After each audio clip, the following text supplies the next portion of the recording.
Recently, during an anti-China protest on the streets of Seoul, South Korea, a Chinese woman in a blue shirt suddenly rushed out of the crowd and threw milk tea at Korean demonstrators. Her action was abrupt and unexpected, creating instant chaos. In the video, people kept shouting, "CCP out" and "China out." Police quickly stepped in, restrained the woman, and escorted her away. The video spread widely on social media and sparked heated discussion. Many Koreans expressed anger, saying the act was a provocation against their country's sovereignty. Others questioned her motive, wondering if she was acting under the influence or instruction of the Chinese Communist Party. Some believed she was one of the so-called Little Pinks, brainwashed young Chinese nationalists. They said she might have grown used to being arrogant and entitled in China, and even in Korea, she behaved without restraint or respect. Comments online were full of sarcasm and criticism. One person wrote, "Sometimes I wonder how low a person can sink to blindly worship a regime that doesn't care about its people. This is worse than Stockholm Syndrome." Another wrote bluntly, "Send her back to her cage and then she'll behave." Since last December, protests have continued for more than 9 months in Seoul's Myeongdong district, the location of China's embassy. Demonstrators demand an end to CCP influence in Korea, and they also voice support for former President Yoon Suk-yeol, who remains in prison. More recently, they have turned their protests toward the pro-China policies of the Lee Jae-myung administration.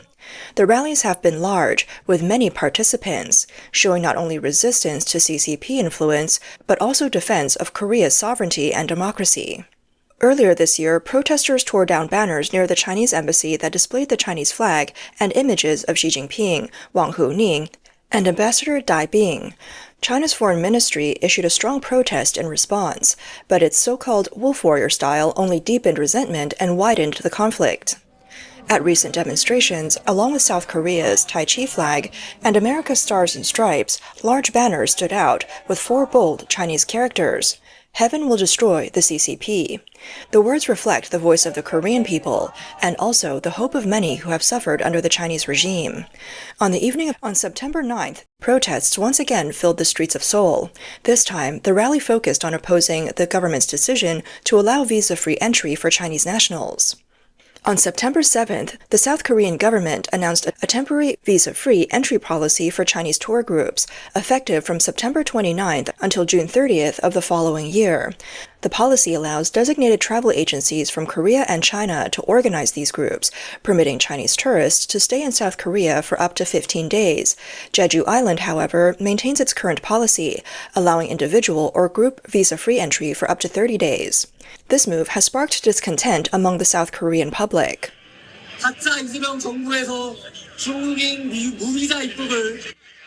Does it make sense for Lee Jae-myung's fake government to allow Chinese people to enter without a visa? Everyone, once Jeju Island opened up visa-free entry, over 90% of illegal immigrants in Jeju were Chinese. There are also increasing cases of human trafficking, organ trade, and disappearances. This is the current state of Jeju Island. Can we just watch this happen in Seoul as well? Now, this visa-free policy for China is back again. And do you know until when this visa-free entry for Chinese people lasts? Until June 31st of the next year. That's right. What does this mean? This is election fraud happening right now. Anyone who advocates for exposing election fraud knows that this is about letting more unverified Chinese people enter to steal the next election in the Republic of Korea. From today, please raise your voices even louder against visa-free entry for Chinese people. Today at the rally, the important message I want to convey is that I'm angry about the visa-free entry policy for Chinese people. This is our country, and in the end, the ones who can protect our country must be ourselves. The speaker also called out Lee Jae-myung, accusing him of being a puppet president manipulated by China. The speaker also warned that some Chinese people, as well as Chinese expats pretending to be Korean, would hide in the protest to create chaos and provoke conflicts. They would try to find excuses to have protesters arrested by Lee Jae-myung, so he urged everyone not to be incited by them, but instead to discourage their actions. The protesters also hung a banner with the Chinese flag and portraits of South Korean government officials on their car.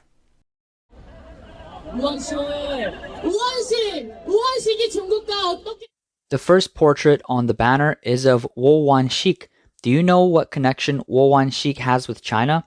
Isn't he the disgraceful Speaker of the National Assembly who attended the Chinese Communist Party's 80th annual anniversary commemoration of the victory in the anti-Japanese war? This person, this anti-national force, is the mastermind behind the approval of President Yoon Suk-yeol's nuclear weapons decision. That's right. The second portrait is of Lee Jae-myung. Isn't he the fake Lee Jae-myung who only got the presidency because of China's interference? That's right. And lastly, Prime Minister Kim Min-sik. He is the leader of today's rally topic, the visa-free entry policy for Chinese tourists, and the mastermind behind the project team. Kim Min-sik said that from September 29th this year until next year, for about a year, China will continue to allow Chinese people to enter South Korea without a visa. Previously, countless Chinese people with visa exemptions entered the country, engaged in espionage, voted multiple times, and provoked our people. We firmly oppose visa-free entry for Chinese people. Oppose. That's right. We have placed these three traitors on the Chinese flag. The protests have grown increasingly frequent and intense, particularly since the Chinese military's September 3rd parade, which South Koreans saw as a provocative display. Speaker Yu's meeting with Kim Jong-un at the parade sparked a strong backlash from South Korea's main opposition party, with critics accusing him of greeting North Korea's dictator, while his regime targets South Koreans with nuclear missiles. This has led to further resentment from the public, with Yu's image being featured on protest banners alongside the Chinese flag.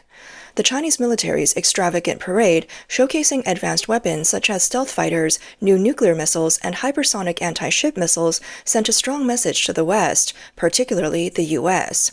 It exposed China's military ambitions, directly challenging American military power and shattering the narrative of China's so-called peaceful rise. On September 7th, the leaders of China, Russia, North Korea, and Iran gathered for a significant meeting, with Xi Jinping strategically positioning Kim Jong-un and Vladimir Putin on either side of him, creating an image of tight cooperation among the three countries. The presence of Iranian President Masoud Pezeshkian marked the appearance of what many are calling the new axis of evil. Kim Jong-un attended the event with his daughter and several close aides, making a deliberate effort to strengthen ties with China. During his talks with President Putin, he expressed his willingness to provide brotherly help to Russia. The international community has interpreted this event as a signal of a new Cold War. U.S. President Donald Trump called it an anti-American conspiracy. Foreign media have since commented that China's recent military parade serves as a challenge to the West. South Korean media analyzed the growing tensions from this new Cold War, fearing that North Korea, backed by China and Russia, might escalate provocative actions or exploit loopholes in international sanctions to rapidly advance its nuclear and missile capabilities. This situation has created significant security pressure on South Korea, strengthening the resolve of its citizens to stand against the Chinese Communist Party. On the evening of September 8th, while protesters gathered in front of the Chinese embassy, one speaker addressed the looming crisis South Korea faces. The Republic of Korea is now facing a huge crisis. The nuclear threat from North Korea, the expansion of authoritarianism by China and Russia, and the internal erosion of freedom, not just by the left, but also by traitorous forces from the right. The challenges we face are by no means trivial. No, to be honest, they are very serious. At this time, we must be even more clear about who our true allies are. The speaker emphasized that South Korea has always stood alongside the United States, a partner committed to freedom, democracy, and market economies. He urged the public to remember who their true allies are and warned against becoming slaves to communist totalitarianism, stressing that South Korea's mission in this era is to protect its democratic future, which was built on biblical values. He further cautioned that if the country falters now, future generations would be trapped in chains of slavery. The rally's focus was not only on the domestic crisis, but also on a disturbing revelation from abroad. Reports emerged that during a private conversation between Xi Jinping and Vladimir Putin at China's 93rd anniversary military parade, the two leaders discussed the possibility of extending human life to 150 years through organ transplants. What did Xi Jinping and Putin say when they didn't realize the microphone was still on? 70 is still young. With organ transplants, one can live beyond 150 years. Yes, it was reported that they said, through organ transplants, one can enjoy immortality beyond 150 years. So, this organ transplant, does it require someone to donate their organs? But what kind of country is the Chinese Communist Party? It suppresses minorities, harvesting organs from the Uyghurs and other northern ethnic groups, or even openly taking organs from dissidents while they are still alive. This is something that many people around the world are now aware of. Analysts suggest that this conversation highlights the anxiety of authoritarian rulers. They fear losing their power and desire immortality. There is already substantial evidence indicating that China's organ transplant system is driven by non-consensual organ harvesting. This is why on September 9th, people gathered in protest against South Korea's decision to open its doors visa-free to Chinese tourists. After the visa-free entry policy was implemented in Jeju Island, incidents related to organ trafficking and increasing cases of disappearances began to emerge. This raised concerns that the CCP's organ harvesting practices might be extending to South Korea. In fact, this is not only a wake-up call for South Korea, but also for the global community, particularly countries that are being infiltrated by the CCP. One should not think that the CCP's evil actions are unrelated to them. Its global ambitions are already laid bare. Since diplomatic relations were established in 1992, South Korea and China enjoyed a period of rapid development. China's economic rise provided South Korea with a huge market, with over 40% of South Korea's total exports going to China. Additionally, many South Korean companies set up factories in China.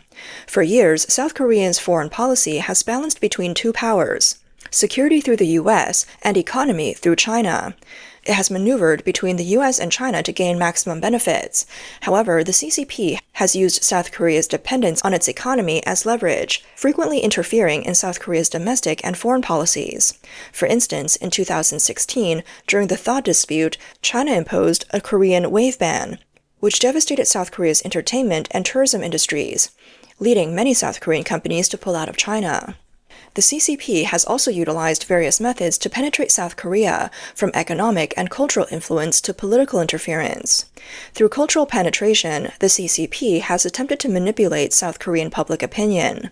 During the protest, it was pointed out that one of South Korea's main TV channels has received over 100 billion won in investments from China. JTBC belongs to the Zhong'an Group, which is also the parent company of South Korean newspaper the Chosun Ilbo. Furthermore, the CCP has engaged in cross-border repression of dissidents in South Korea. South Korean authorities found at least 4 undeclared Chinese police stations, 2 in Seoul and 2 in Jeju Island. The primary function of these police stations was to pressure dissenters to return to China and face criminal charges. This behavior not only violates international law, but also directly threatens South Korea's national security. Even more concerning is the CCP's alleged interference in South Korea's elections. During the 2022 presidential election, South Korean intelligence revealed that China attempted to influence South Korean voters through online propaganda and the spread of false information. Some analysts believe that CCP supporters even tried to bribe South Korean politicians through economic means. This behavior not only undermines democratic principles, but also poses a serious threat to South Korea's political stability. In recent years, South Korea's political landscape has been turbulent, and with escalating geopolitical tensions, historical issues, and ideological divides, as well as the increasing U.S.-China confrontation, South Korea's foreign policy is facing significant challenges.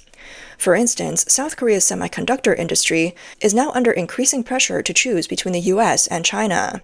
The U.S. government has specifically targeted Samsung and SK Hynix, banning them from supplying advanced equipment to Chinese semiconductor factories. On August 29th, the U.S. Department of Commerce's Bureau of Industry and Security announced that it had revoked the Verified End User (VEU) status for Samsung and SK Hynix. The VEU status is an exemption granted by the U.S. government. It allows companies to import certain goods without a license. The U.S. Department of Commerce has also made it clear that it does not intend to grant permission for Samsung and SK to expand or upgrade their factories in China. Currently, Samsung's flash memory production is about 40% concentrated in China, while SK Hynix has around 40% of its DRAM and about 20% of its NAND production capacity in China. In the past, except for advanced DRAM and 3D NAND manufacturing equipment, other equipment could still be imported, but now even that path has been blocked. Jung Hyung-kun, A senior research fellow at the Korea Institute for Economic Policy said that the Trump administration may use the revoked VEU status as leverage to encourage South Korean companies to invest more in the U.S.